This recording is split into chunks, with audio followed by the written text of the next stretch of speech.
Welcome to another episode of The Hype, where we give you an inside look at Texas Tech athletics. I'm Nicholas Talbot. Me llamo Christopher. How is my Spanish? Awful. Yeah, I did learn that C's get degrees, and that's how I passed college Spanish. Anyways, we say all this because the Lady Raider basketball team just got back from their foreign tour of Portugal and Spain. They had a great time. They zip-lined, they took a bike tour, they chilled on a boat in the Mediterranean Sea. Pretty awesome, but they also came back with a 3-0 record. Well, the foreign tours are something that we really want to do. We want it to be a part of our program, something that we do every 4 years, and I think it's an important piece to providing the best experience you can for these young women. So it was all about timing for us. We had the 3 transfers sitting out and thought this would be the perfect time to allow them to get back in a ball game before November, and having to sit out a whole year is a long time. So that was the reason that we took it when we did. And as far as Spain and Portugal, we just sat down and thought, you know, what would be a great trip? Who has good, strong women's basketball? And that's what we decided on. I loved how we passed the ball. There were some moments that I just was able to sit back and really watch them play out of transition, play in situations, and make right plays. And it was just a lot of fun. I didn't call hardly anything. They played up and down. They figured out a way to really play well together in unison with multiple guards on the floor. So there were a lot of moments that I just enjoyed watching them make plays. I really loved the games. I know I'm the coach, but it was so much fun for me to watch them play. And I'm really excited about this team and the talent level we have and the versatility we have. I enjoyed really the entire itinerary. I thought we made the most of our time over there. We did bike tours in Madrid, which was a really cool way to see the city. I loved the boat excursion we took along the coast in Barcelona. And beach time, you know, you can't go wrong with beach time. So it was fantastic. There were a ton of highlights, and just enjoyed spending the time with our players. And we were in Toledo, and it's a really cool medieval city, and a couple of the girls pointed out, hey, coach, there's a zip line, can we do that? I'm like, absolutely, let's go zip lining. So it was really cool across the river, and you had the castles in the background, and it was a fun time. You know, they were up for anything. Jada's on a jet ski, and they're trying octopus and all kinds of different cuisine, and I just loved how open they were and how adventurous they were to experiencing something new. Matt went with me, and we took Weston, which was really special. I mean, he's 6.5 now, so gave us an opportunity to really spend some one-on-one time and time with the team, and he's reminded me every day we're 3-0, so he was excited and proud of the Lady Raiders. As the Red Raider Nation eagerly awaits a little bit of dry weather and the start of the 2016 football season, they probably heard the name Luke Stice, the Houston transfer who's only been in Lubbock for a few months. He's currently listed as on the 2-deep chart at linebacker for the Red Raiders. But what's Luke Stice like behind the mask? We find out here. You know, I'm a 4th-generation West Texas guy, and I'm excited to be back out here in West Texas. And you know, honestly, it's just been really a God thing to get me back out here at Texas Tech for this last year. And you know, one of my closest teammates from high school, Taylor Nunez, he's on the team, and obviously, you know, Coach Gibbs and Coach Spavital, both being former University of Houston coaches, played a role in that as well, and it's just been exciting so far to get back out in West Texas. Stice came to campus in the spring and quickly became respected by his teammates, enough so to be voted as captain for the 2016 season. You know, coming into this last opportunity here at Texas Tech for my last year of eligibility, I understood that I had such a small window of time, and you know, something I've been, you know, taught since I was, you know, young is, you know, the 2 things you control, attitude and effort.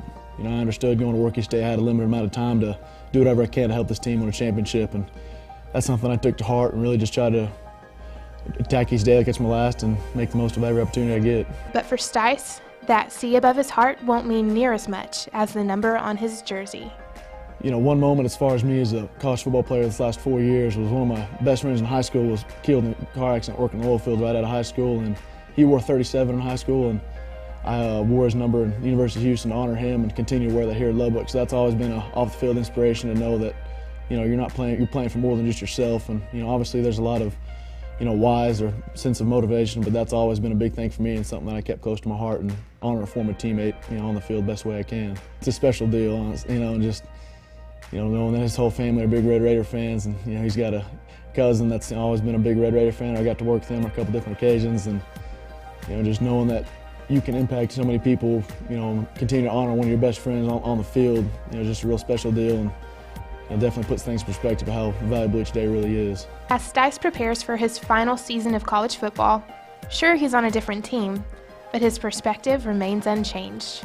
I've always tried to be, from the start of my career up until now, I've always tried to play a big role in the FCA, you know, Fellowship of Christian Athletes, and really from the beginning of my career, and you know, the spring semester, we had a college advanced trip, and it was like 10 days into me even being a Red Raider, and I ended up, you know, just jumping on a bus and going to the middle of Central Texas for a FCA retreat. So that was a real special deal, and continuing to play a role with that. And as we mentioned earlier, just trying to be a positive impact to all my teammates, and you know, give them everything I got each day, and you know, knowing that I can be a positive role model influence for all these kids out in West Texas, and show them that you don't have to be a 5-star recruit or, you know, big time guy to even make it to college football and be successful. You know, you just continue to have, you know, strong work ethic, and you can find a way to be successful. Tech soccer trailed Arizona 2-1 with time running out on Friday night.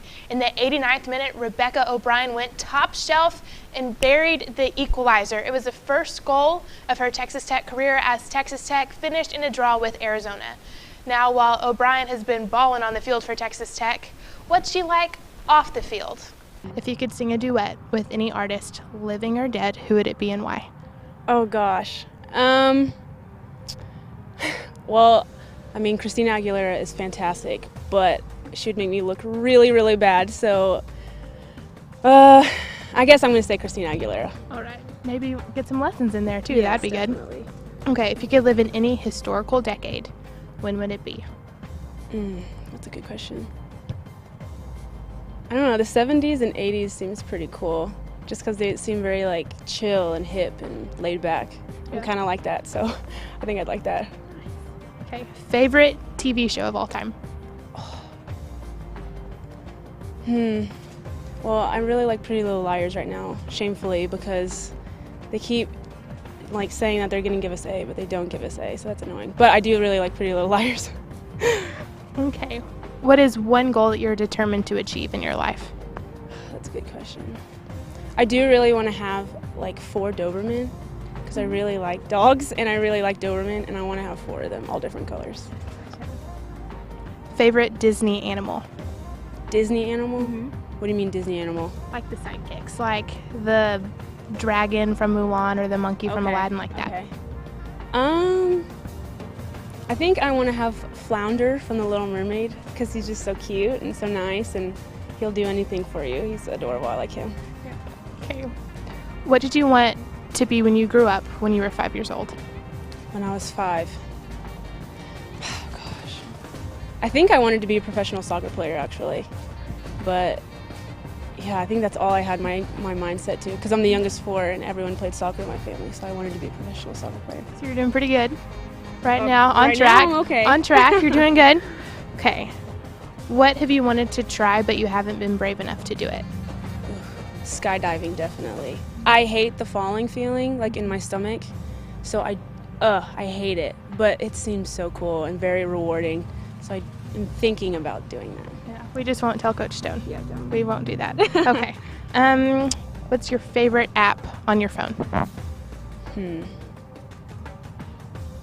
Probably Instagram or FaceTime, because I like pictures and I like talking to my friends. It's basic, but whatever. What's one thing in your life that you can't live without? Definitely my family. Hands down, I cannot live without my family. Okay, last question. What's the best piece of advice you've ever received? I don't know. That's a good question. I mean, you said outside of soccer? Just however you want to do it. Gosh. I guess don't put yourself in a situation you can't get out of. I don't know. I've used that a lot in my life, and so I don't know. I kind of live by that sometimes. Now don't forget to follow our social media accounts over on Twitter and Facebook. We didn't really get any questions for Rebecca this week, so make sure to follow those accounts to keep up with who is going to be asked the question and get those questions in, because you don't want to miss it. And that'll do it for this episode of The Hype. Don't forget to check out for all the action on Lubbock Online and RedRaiders.com, and try to stay a little dry out there. I'm Nicholas Talbot, and this is Krista Pirtle, and we'll see you on next week on The Hype.